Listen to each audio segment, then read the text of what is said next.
He was like a giant of a man. And he was the kind of mentor that was a hands-on mentor. When he came into my life, he started really trying to teach me about the ways of the road, the ways of the tribe of the traveling nation, the tribe of the people.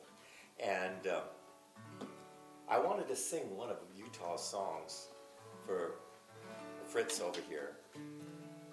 And this is a kind of an interesting story. And it's a true story. When you listen to the words, you'll hear that it's a true story. And it's also where the idea of the rose tattoo came from, because he first wrote about the rose tattoo in this song. And I'm a member of the rose tattoo. We all have a rose tattoo, and we get together still, and we sing. We were at a Hobo Convention out in Britt, Iowa. We got together. So here's a song that Utah wrote about the hobos. This is for our friend Fritz, because I think he'll like it. I was there when we opened the boxcar, found him dead on the floor. Though thumbing and bumming was all of our trade, I never had seen him before. He wore the face of a stranger, lost and unknown in a crowd, and his body looked so small as we carried him down, wrapped in a newspaper shroud. Oh, the winds blow cold in Wyoming, the stars shine clear and bright. If you don't wake up tomorrow at all, I guess it's old buddy good night. His hair was the color of winter, streaked with iron and coal, and all you could see in his soft prairie eyes was the wind, the rain, and the snow. The backs of his hands were like road maps. The lines on his face were the same. And on his left arm, a faded tattoo, bordered a rose and a name. Oh, the winds blow cold in Wyoming, the stars shine clear and bright. If you don't wake up tomorrow at all, I guess it's old buddy good night. Now I don't know where he came from. He rode on a UP freight. If there's someone waiting for him down the line, I guess they'll be a little bit late. So write a line in your paper, and here's what I want you to say.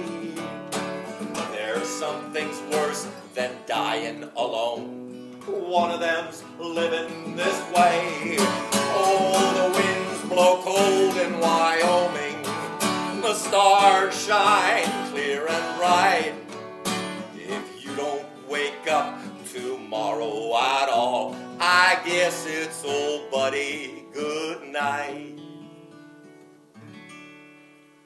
So it was old Utah that got me to go down to Britt, Iowa. Britt, Iowa, where they have the one of the oldest conventions in the United States, the Hobo Convention. Since, over 100 years, the hobo's been coming to Britt, Iowa, sitting around the campfire and telling stories together.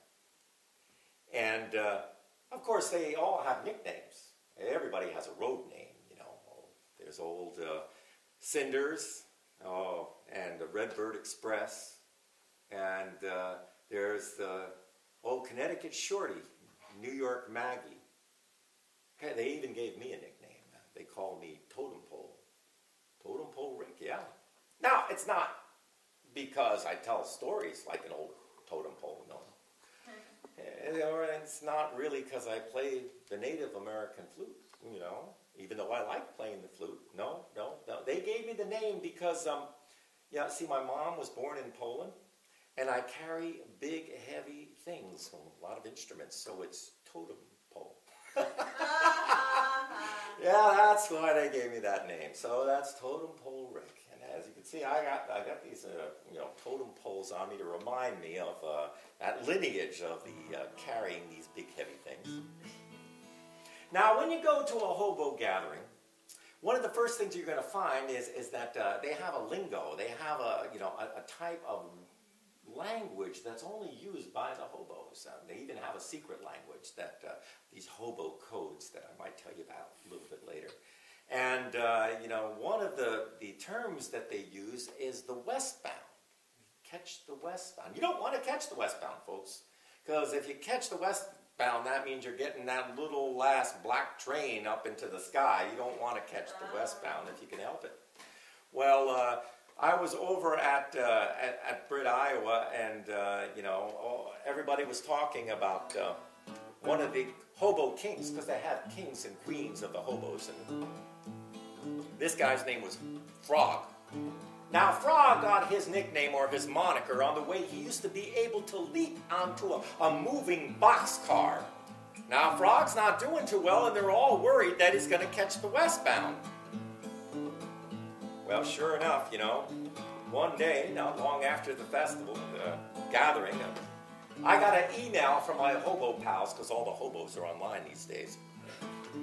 They told me that old Frog had caught the westbound. Well, I felt so bad, I decided I'd write a song for the memory of my dear fallen comrades. So I wrote this song and I emailed it in.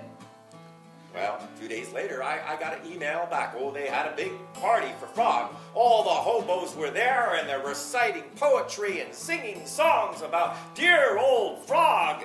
When right in the middle of the festivities, they got a telephone call from, guess who? Frog.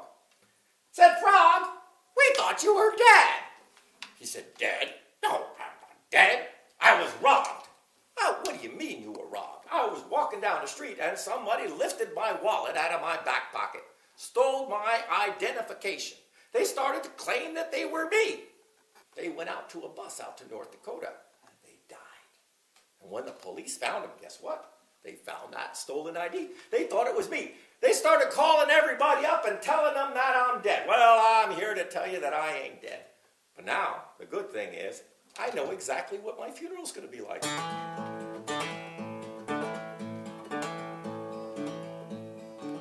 I live my life as a hobo. My only home is this old train. I've been a frog and a king. Lord, I've done everything. Now I'm riding on that westbound train. Let the jungle fires burn wild and free, and pass my bottle around. Let the train whistle blow, tell the old boat I'm a riding on the westbound. I slept in every old boxcar. I rode down every railroad line. I don't have to boast, I rode coast to coast. Now I'm riding on that old westbound. Let jungle fires burn wild and free, and pass my bottle around. Let the train whistle blow, tell the old folks I'm a riding on the westbound. Light a candle at the back of my boxcar and gather my good friends around. Let the old banjo ring while the hobos all sing. I'm a riding on the westbound.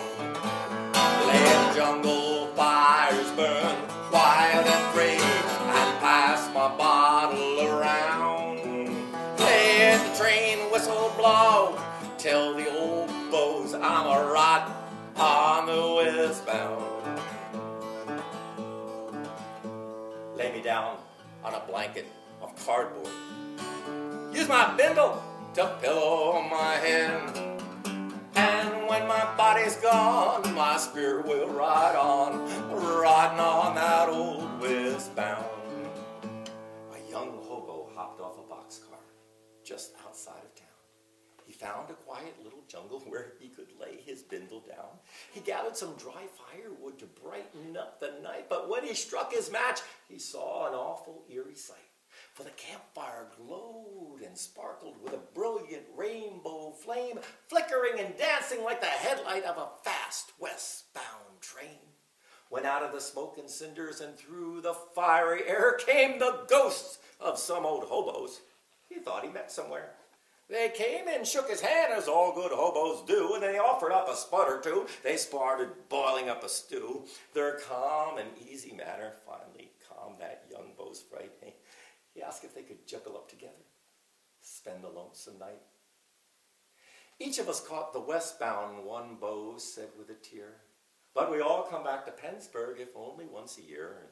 And the third week in September, when fall is almost near, we hobo out of heaven and we jungle up right here.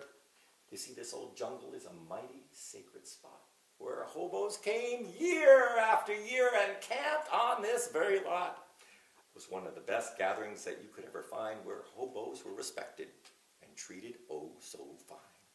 Well, the moon started yawning, for it was almost dawn. The beaus made up their packs and said they'd be moving on. Then there was a mighty whistle, and the campfire filled with steam, and all the hobos vanished like it was just some crazy dream. The young beau sat bewildered. He said, how could this really be? Is it something I've been drinking? Or is my mind just fooling me? Then he looked into the fire, and what he saw he could not explain, for there were his hobo buddies riding on a fiery train. The train sounded one last whistle, and his hobo pal said, so long. Then a magic wind blew the flames out, and the campfire light was gone. The young beau packed his bindle. He walked down to the track. He hopped inside a boxcar, but he knew that he'd be back. For the magic in Pennsburg's campfire still lives in all the hearts of every beau who went there and camped beneath the stars. And someday in the future, when all of us are gone, a space-age traveler will light the fire and the legend will live on. Let the jungle fires burn wild and free, and pass my bottle around. Let the train whistle blow, tell the old beaus I'm a riding on the westbound. I'm a riding